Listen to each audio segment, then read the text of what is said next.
This is the Samsung Galaxy Note 9, and it looks a lot like the Samsung Galaxy Note 8. But that's because this year is all about refinement. Aesthetically, the Galaxy Note 9 looks really similar to the Galaxy Note 8. But if you look a little bit closer, you'll see a few tweaks and changes that give it a whole new feel. The sides of the phone are a little bit flatter than last year because the Galaxy Note 8 took a lot of design cues from the Galaxy S8, which has a much curvier body. The camera visor is also a little bit more scrunched and smaller this year, and they've actually moved the fingerprint reader to right below that camera visor, so you're not going to put your finger directly on top of the camera lens.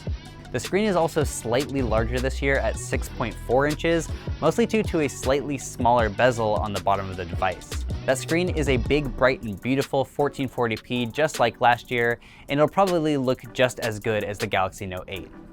The only other major aesthetic change comes with the S Pen. For some reason, Samsung decided to make the blue variant of this phone have a yellow S Pen, and while I don't really understand this move, it does look kind of cool and showcases that you have a Galaxy Note 9 instead of a Galaxy Note 8. The S Pen can do all those fancy software things that it could do last year, but they've actually added Bluetooth to the S Pen this year, which can be used as a remote camera shutter. You can also double tap the S Pen to change the direction of the camera, so you can kind of decide whether you want to take a landscape shot or more of a selfie portrait. Most of the other major changes this year are on the inside. The Galaxy Note 9 has been updated to Qualcomm's latest Snapdragon 845 processor, and you can actually get 6 to 8 gigabytes of RAM with 128 or 512 gigabytes of storage. You can actually upgrade this storage to a terabyte if you use a 500 gigabyte micro SD card, but we're not quite sure anyone would ever need that much storage in their life. The camera is pretty much exactly the same camera that was on the Galaxy S9 with a dual aperture mode to let in more light and just take better photos.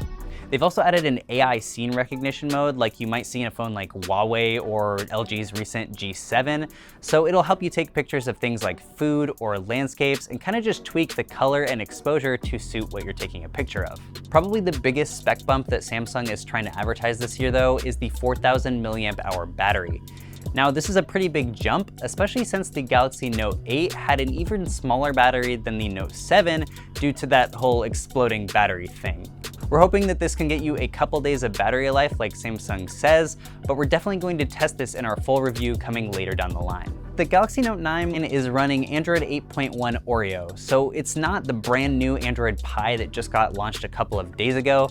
But again, that just launched a couple of days ago, so I wouldn't necessarily expect them to be quite up to date just yet.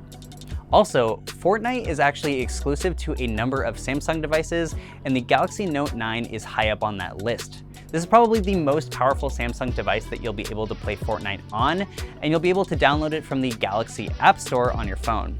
We're not quite sure just how long this is going to be exclusive to Samsung devices, but make sure you stay tuned to the website because we will keep you up to date as soon as it comes to other devices on the market. Samsung is only selling this phone in 2 colors in the United States this year, which is ocean blue and lavender purple.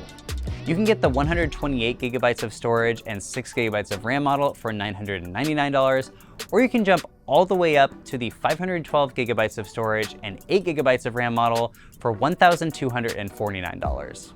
Pre-orders of the Galaxy Note 9 are starting on August 10th, but I really want to know, do you guys think that this is a big enough upgrade from the Galaxy Note 8?